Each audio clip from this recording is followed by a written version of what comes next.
So therefore, Prof. Martin, why it is important for public to understand the science? I think it's important for several reasons. Right.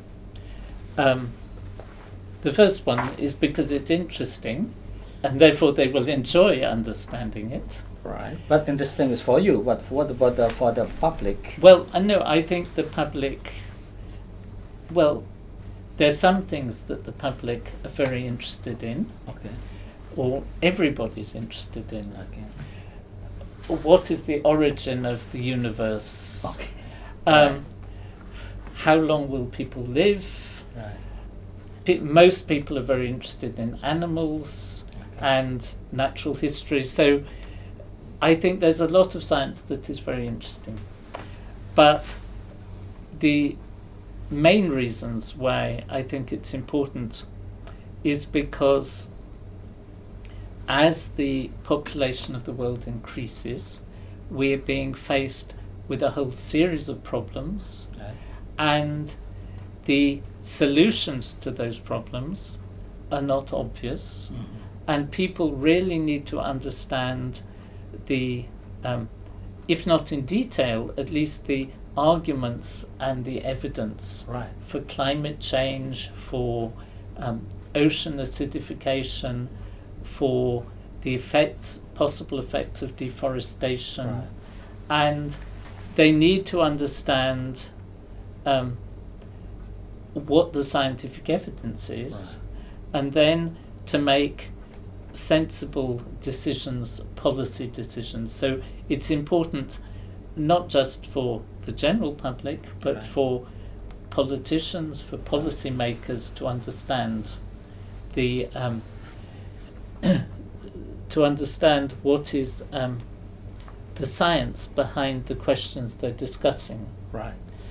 And it is very easy in this time of internet and so on for people to put forward complete rubbish on every area. Yourself, you will know, because you have been a doctor, that there has been a lot of rubbish that has been discussed about the effects of some vaccinations, and people need to understand what the scientific evidence is and judge for themselves. Okay. And unfortunately, many of these questions are not simple Right. that politicians face, but they need to decide, or people need to understand the scientific Right. questions. They also need to understand some of the social context as well. Okay. But unfortunately, according to my, notice and also my, attention, many policymakers, Yeah. not only in developing countries but also Yeah. developed Yeah. countries, when they are making a decision, Yeah. they are not based on the scientific things. Well, I think that is true, but sometimes I think that although the science is important, you have to consider the human effects of your decisions Right. as well. But what is important is that politicians should understand the science so that they can make sensible decisions. Okay. One of the problems is that some of the threats to society, such as the effect of population, the effect of climate change, are reasonably long-term. Right. Climate change is not going to happen in the next 5 years, but it may in 50 years. Right. And the difficulty is that politicians work on a very short time scale, Yeah. and they just want to be successful to the next election. Right. And therefore, if something is going to be a problem in 10 or 20 years' time, it is not so serious as things that may be problems in 1 or 2 years' time. Right. But there are many issues where people need to be better informed. Right. And I think the important thing is that because science has become so broad and complicated, that nobody can know everything. So although I might be a chemist and a specialist in chemistry, when it comes to genetic modification of plants, say, I am a member of the public just like everybody else. Okay. The difference perhaps is that because I have been trained in science, I can understand what scientific evidence is and I can judge it better. Right. But I can't claim to know about everything. Everything. Yes. Sure. And I think an iPhone is quite a good example. Yes. Because Lord Rees, who was one of the former presidents of the Royal Society, said he believes that there is nobody in the world who understands how an iPhone works. Okay. Obviously each of the engineers understands a part of the iPhone, but Right. it is so complicated that nobody understands everything in Okay. detail how these things work. Right. And so modern life is becoming far more complicated. Right. And so people at least needs to have an appreciation of science. So, I think, according to your opinion, what are the aspects about science that you are working on, enjoying working on the aspect of science? Well, I enjoy doing research, and in quite, I think, an important area of chemistry, but it's not an enormously broad area. My area of chemistry is called green chemistry, Green chemistry.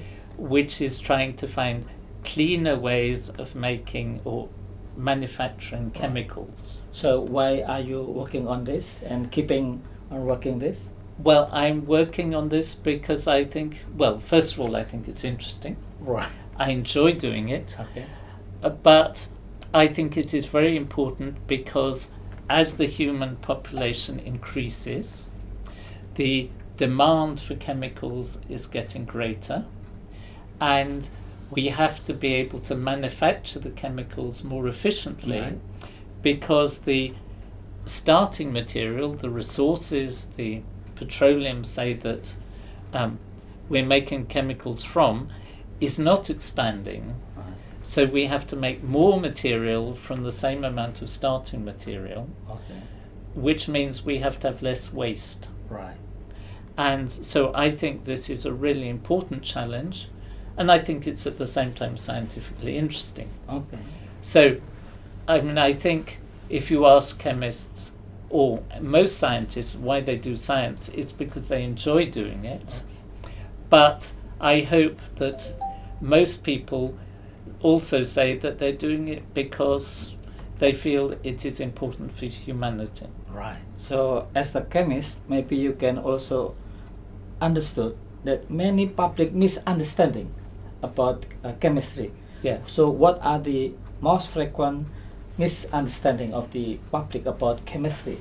Well, I think the problem with chemistry, well, most people think very positively about the word chemistry. Right.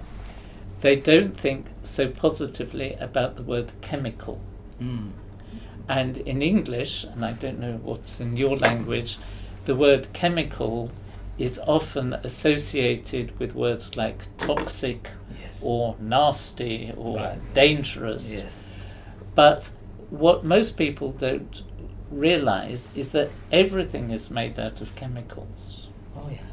And the Royal Society of Chemistry offered a prize of £1 million if you could produce something in your hand which did not contain atoms, All right. which is quite impossible.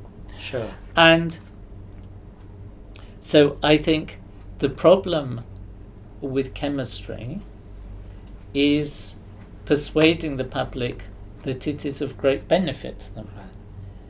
And this is not propaganda, but they are wearing synthetic chemicals in their clothes.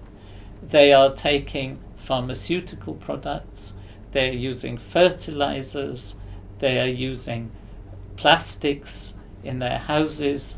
So they're using the product of the chemical industry, and if we didn't have those products, the planet could not support a small fraction of the number of people that is supported at the moment. So I think it's really quite important that we explain the importance of chemistry to the general public.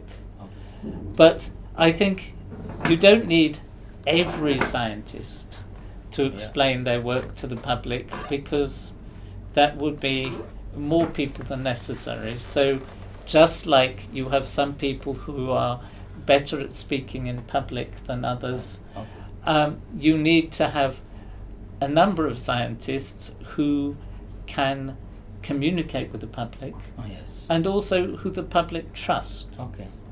And it is an important thing that certainly in the UK, and I think across the world, that the public trusts scientists much more than they trust politicians. You're right. Or Definitely. journalists. Definitely. The difficulty is that in general, politicians are very good at interacting with people, which is why they become politicians. Scientists sometimes are a bit shy, and they spend their time in the laboratory, and they don't like. But I don't think so. It is right for your case. No. I think you are also well known as the science communicator. So how actually your career as the well-known scientist and also at the same time as a science communicator really successfully, how it begins?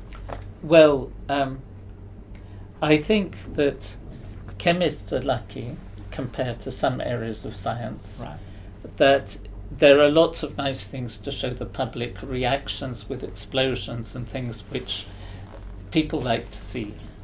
And I have been, since I was quite started science, I have been giving lectures to people, and the first time was when my sister is 9 years younger than me. So I was already working at the university while she was still at school. So she asked me to give a lecture, and this is perhaps how I started. And Nottingham has a big tradition of demonstration lectures of people talking about chemistry to the public. But what really launched me was the fact that I started working with a video journalist for making videos for YouTube. So that nearly every day I lecture to more people on YouTube than I would lecture in a whole year as a chemistry professor. So do you think it is the recipe that you are successfully as the science communicator, or you have any other strategic way or secret way Well, to be the I science think, communicator? well, I don't think, like everything else, there aren't any in life, there aren't special secrets. I mean, because if somebody asks you what is the secret of being a politician, this is not an easy question to answer. I think what has changed in the UK, and I think is changing across the world, is that for a long time it was felt that it was not very good for scientists to talk about their work to the public. This was self-advertising. And what they really want to do, that scientists should be judged for the quality of their research, the number of articles they publish, and so on. I think now we're getting to the situation where science is, communication is becoming very much more important. I think because of the time, thank you very much, Prof. Martin.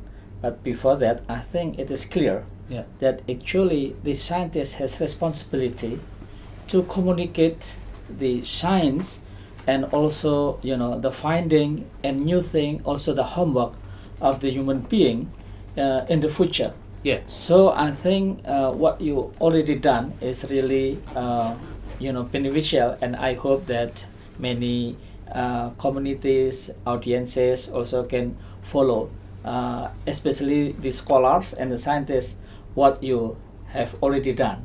I think thank you very much for Thank you. your Thank you very time much. and very genuine and very nice explanation. Thank you.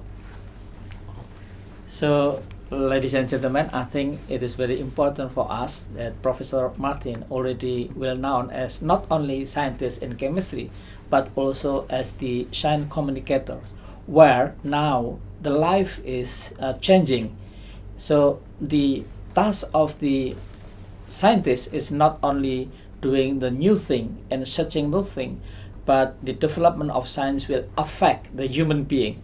So therefore, it is responsibility also for scientists to communicate to the public, and it is really important to shaping the world which we hope that better world in the future. I think that's all, and thank you very much.